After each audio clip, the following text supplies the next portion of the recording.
CSS में आज हम करने वाले हैं सबसे इंटरेस्टिंग प्रॉपर्टी जिसको हम बहुत ही ज़्यादा यूज़ करते हैं अपनी वेबसाइट्स में। इस प्रॉपर्टी की हेल्प से हम किसी भी एनिमेशन या फिर किसी भी एक ऐसे एलिमेंट को एक स्मूथनेस प्रोवाइड कर सकते हैं जहां पे हम किसी भी एलिमेंट की एक ट्रांसफॉर्म स्टेट को दूसरे ट्रांसफॉर्म स्टेट में लेके जाते हैं। यानी कि जब भी हम हॉवर इफेक्ट्स का बेसिकली यूज़ करते हैं तब हम इस प्रॉपर्टी को काफ़ी ज़्यादा यूज़ करते हैं। उस प्रॉपर्टी का नाम है ट्रांजिशन प्रॉपर्टी, जो कि सीएसएस में सबसे बेस्ट और सबसे ज्यादा यूजफुल प्रॉपर्टी है। इसमें बेसिकली हम यूज करते हैं 4 वैल्यूज का। सबसे पहली है हमारी property duration, timing function and delay. तो सबसे पहले मैंने HTML में अपने एक डिव को लिया है जिसकी क्लास है बॉक्स। तो अभी मैं यूज करूंगा क्लास सिलेक्टर और यहाँ पे जो मेरा बॉक्स है इसको हाइट दूंगा 100 पिक्सल और इसी के साथ विड्थ इसकी दूंगा मैं 200 पिक्सल और इसके साथ इसको एक बैकग्राउंड कलर हम देंगे। यहाँ पे मैं इसको दूंगा मार्जिन टॉप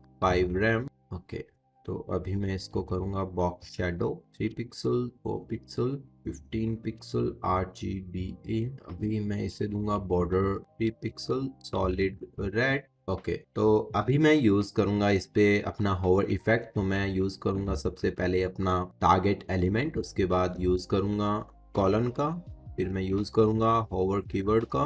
तो यहाँ पे मैं इसे एक ट्रांसफॉर्मेशन दूंगा जिसके अंदर मैं इसे करूंगा स्केल X और वो मैं करूंगा इसे 2। तो जैसे ही मैं इस पे होवर करूंगा तो जो मेरा एलिमेंट है वो हॉरिजॉन्टली स्केल होगा 2 टाइम्स लाइक दिस। ओके, तो अभी मैं चाहता हूं कि जो मेरा ट्रांसफॉर्मेशन है वो लेफ्ट से हो, तो इसके लिए मैं यूज करूंगा ट्रांसफॉर्म ओरिजिन। यहाँ पे मैं टाइप करूंगा लेफ्ट। तो अब जैसे ही मैं इस पे होवर करूंगा तो जो मेरा ट्रांसफॉर्मेशन है स्केल X वो अभी लेफ्ट से शुरू होगा लाइक दिस। Okay, perfect. तो अभी जैसे ही मैं इस पे होवर करता हूं तो जो हमारा इफेक्ट है वो within milliseconds cover हो रहा है, जिसकी वजह से हमें वो जो स्टार्टिंग से लेके एंड तक की जो फ्रेम्स हैं वो हमें नहीं दिख रहे हैं। मैं चाहता हूं कि फ्रेम बाय फ्रेम ये हमें दिखे कि कैसे हमारा जो एनिमेशन है वो वर्क कर रहा है और कैसे वो अपनी लास्ट स्टेज यानी कि जब उसकी जो विड्थ है वो हो जाएगी 400 पिक्सल तब वो कहां पे जाता है। फ्रॉम 200 पिक्सल टू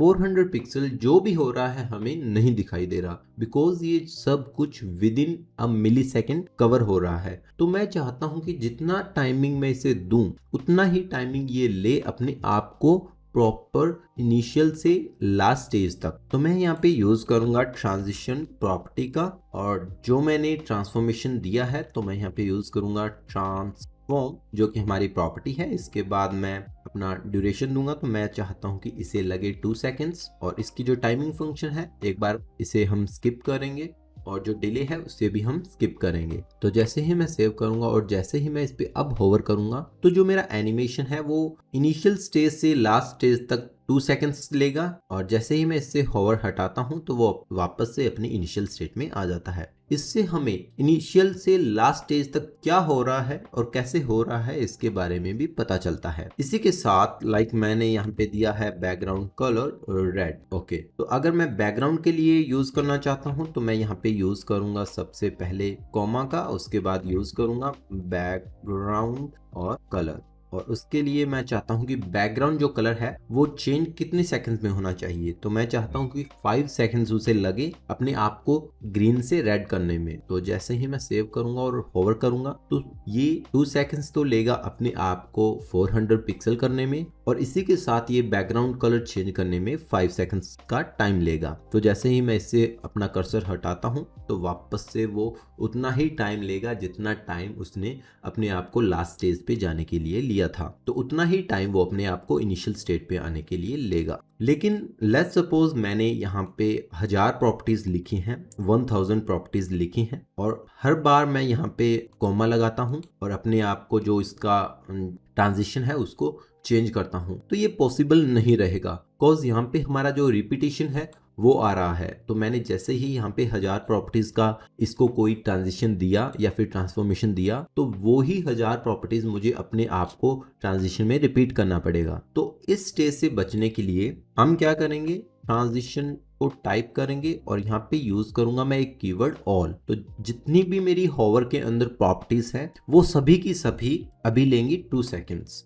तो जैसे ही मैं इस पे होवर करता हूँ तो ये 2 सेकंड्स लेंगी। जितनी भी प्रॉपर्टीज होंगी होवर में सभी की सभी ऑल में हमारी सभी प्रॉपर्टीज कवर होती हैं। अगर आप सेपरेटली प्रॉपर्टीज को ट्रांजिशन देना चाहते हैं तो आप इस जो हमने पहला मेथड किया था आप उसकी हेल्प से इसे जो है परफॉर्म करवा सकते हैं। अगर आप सभी प्रॉपर्टीज को एक साथ परफॉर्म करवाना चाहते हैं तो आप ऑल कीवर्ड का यूज कर सकते हैं। तो लाइक मैंने यहाँ पे लिया बॉर्डर रेडियस और यहाँ पे मैं बॉर्डर रेडियस करता हूँ 2 rem। तो जैसे ही मैं सेव करूंगा तो इसका जो बॉर्डर रेडियस है वो भी 2 सेकंड्स लेगा, इसका जो बैकग्राउंड कलर है वो भी 2 सेकंड्स लेगा और इसका जो स्केल एक्स है वो भी 2 सेकंड्स लेगा। तो आप जितना टाइमिंग यहाँ पे देंगे उतना ही टाइमिंग ये लेगा। अगर आप यहाँ पे मिली सेकंड्स के अंदर टाइम देना चाहते हैं तो वो भी आप कर सकते हैं। लाइक मैं यहाँ पे देता हूँ 500 ms। तो अभी ये 500 ms यानी कि ये हाफ सेकंड लेगा अपने आप को कंप्लीट करने के लिए। तो ये थी हमारी ट्रांजिशन प्रॉपर्टी जिसके अंदर हम टाइमिंग फंक्शन